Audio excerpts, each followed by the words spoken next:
That's coming up in the sideshow. We begin with that nasty debate over where to put the bad guys who are now at Guantanamo. U.S. Congressman Steve Israel is a New York Democrat, and U.S. Congressman Brian Bilbray is a Republican congressman from California. Let me ask you, Congressman Bilbray, are you happy with keeping the bad guys, the suspected terrorists, whether we can make the case against them or not, at Guantanamo? Are you happy with that facility? Absolutely, until we have a plan to show how we're going to handle them the other way. Well, do we need a plan to get them somewhere else? Well, we need a plan before we move them. But do we need to get them somewhere else? I don't think we have to get them somewhere else unless public relations is your major factor, not national security. And I think that when we get into this, it's all fair to say that the concern here with Guantanamo isn't that it's a safe facility, it's not that it's a secure or a modern facility, it's the public relations problem is driving the agenda right now. So you disagree with Secretary Gates, who says it's dangerous for us to have it there because it creates a taint on us worldwide? I disagree with the concept that the public relations is more important. I go with the FBI chief that said, look, we've got to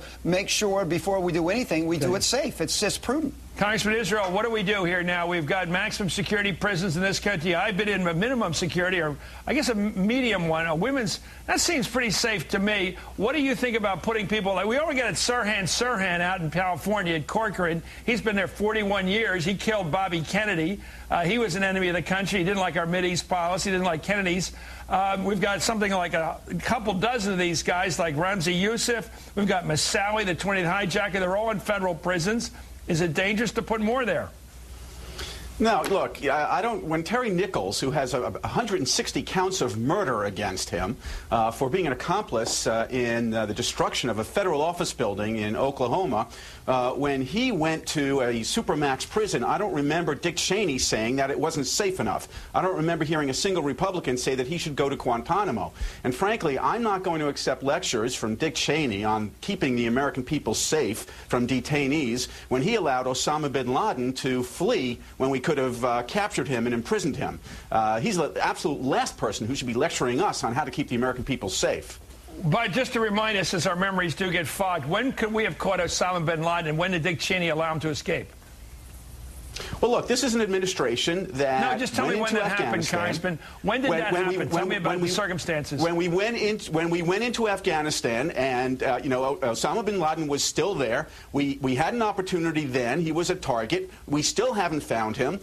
We still haven't accounted for him. And I just object to the fact that Dick Cheney is engaging in these scare tactics, trying to scare people about detainees who may escape from a federal prison, a supermax facility, when in fact it was this administration with his fixation on Iraq that allowed Osama bin Laden to escape from Afghanistan.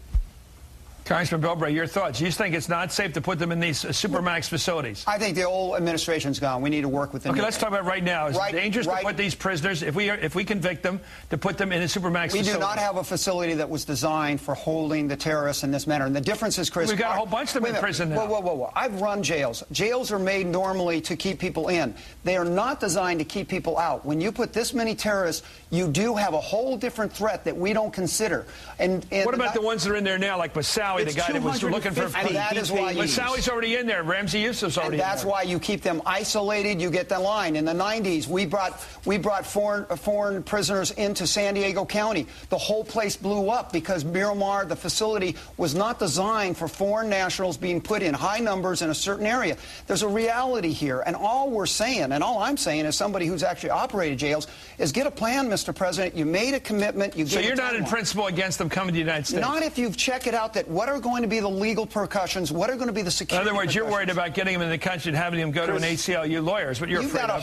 Is that what you're afraid of? I'm afraid of that as well. How about that issue, Congressman Israel? Do you think there's a problem of bringing them to our territory, at which point they might claim civil rights or legal rights or habeas corpus and be able to make a case that we have to release them? Are you worried about that? Because then we'd kick them out of the country, I assume. For those of us who actually listened to what the president said in his speech yesterday at the National Archives, he created a very reasonable construct that protects the American people and at the same time doesn't surrender the rule of law. He said there are 5 standards that he's going to apply. And importantly, he said and reiterated, he will not send anyone who has the potential of threatening the American people to an American prison. That's the construct he created. I I think it's a reasonable construct. These are tough and complicated issues, there's no doubt. But the fact of the matter is that he created this construct, and I believe that it makes sense. And I do agree with Brian that there are still some details to be filled out, but it is a very good construct that we ought to be Are we a competent pursuing. country, Congressman Bilbray? You seem to be taking the assumption we're incompetent, that we can't deal with. We've got so many murderers in prison right now, multiple horrible people in prison right now. You don't want to meet. And by the way, these terrorists don't want to meet. Look, and I've been told that the worst thing these guys want to confront is one of these hardened criminals in the United States, because they're still patriotic enough to kill these guys. And they don't want to be around. They would love to get a hold of an enemy of this country. Well, Chris, not to build a case for murderers. You can argue for him to move in, but the fact is we are competent. Biggest problem, you've always got people sitting on the outside stopping the right things being done. I mean, you've got... But aren't you using fear tactics? I mean, isn't this just fear-mongering?